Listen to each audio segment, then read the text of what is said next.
How can you have knowledge? That's why it's post-ignorance. Yeah, how can you be the parent of your child instead of the state when you don't even see them? Yeah. I gave up my corporate job 10 years ago, and my family went bankrupt, and we go without a lot. But I'll tell you what, it was worth it. It was absolutely worth it. Because I made $900,000. My bonus check in 1999 was $900,000. I was on Wall Street. I was a derivative arbitrage specialist. Very good at what I did. Very. You know what I made last year? I went from that to, I'm full of leukemia. I made nothing last year. So, like I said, people need to get their priorities straight. Yeah, there's that start beautiful raising their quote. children. There's that beautiful quote that you used about Steve Jobs, and I'm going to butcher it, I'm sure, but not another moment can your money buy. Is that how that goes? Not another minute. Yeah. And I think you guys might find this interesting because you see that we are in a dictatorship because anybody who will not go along with the official narrative is being punished for it. And there have been many, many people suicided. Of course, there was Breitbart, there was Aaron Schwartz, there was a lot of people, but I think you guys will find this interesting. Yes, that's right.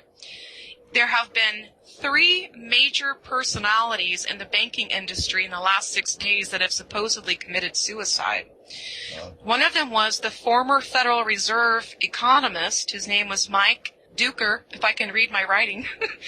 The second one was the former senior manager for Deutsche Bank.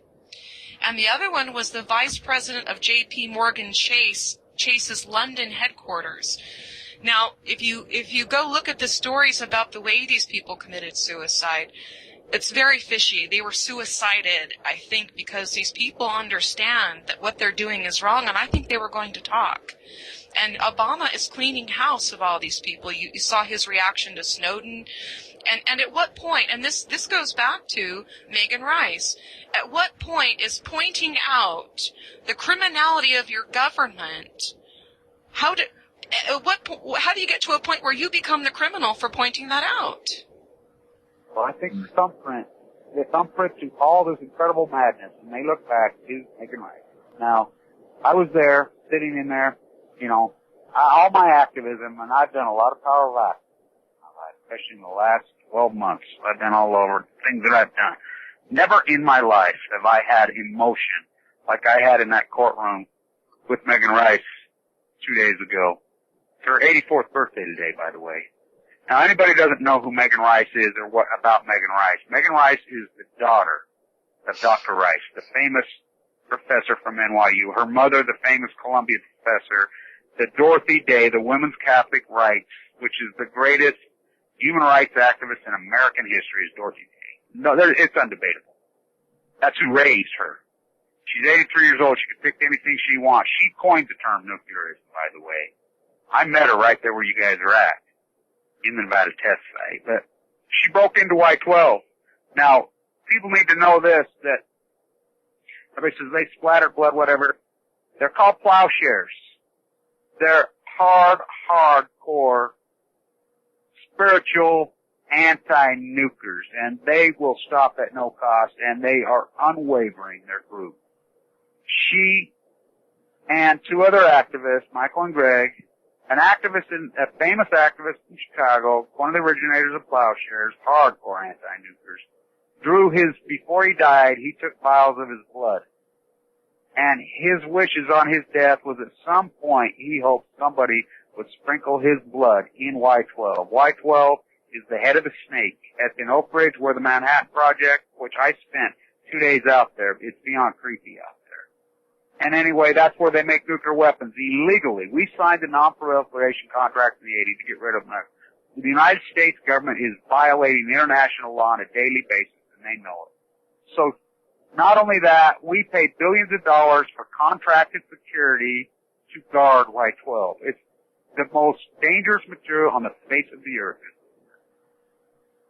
She went in the middle of broad daylight, snipped the fence. She's 83-year-old, 4 foot nothing, none. Went in there, sprinkled the vials of blood, knew they'd be arrested. She's been arrested many times, including in Nevada. But that's where I met her. Years ago. They went in there. They were there for 6 hours. before security even knew they was there. She was arrested. Thought she would do, her normal 30, 60, 90 days. She knew what she was up to. She's a brilliant genius, an elderly woman. They charged her under the Patriot Act with, sabotage, all kinds of things. So, anyway, they tried to make an example out of an 84-year-old woman. No due process. So, anyway, she gets convicted. When she's convicted, found guilty, the judge asked her, do you have any regrets? Yes, Your Honor, I have one regret. The judge trying to get her to beg for mercy. I mean, really it is William Wallace. On Balco. And she says, yeah, Your Honor. He says, well, what is it that I didn't do this 70 years ago? So he wouldn't release her. They've been sitting in jail for a year and a half, or 8 months in a federal holding facility that's set up to hold somebody for 3 weeks. She's been in it for 7 months, 55 degrees. They keep kicking the can on her sentencing. It's abuse of an elderly woman. It is the most grotesque thing I've ever seen in my life. That's right. Anyway, so I was at the hearing. I was at the sentencing hearing. It snowed in Knoxville, and there's some real lunatics in Knoxville, by the way. But anyway, the judge just cut it off.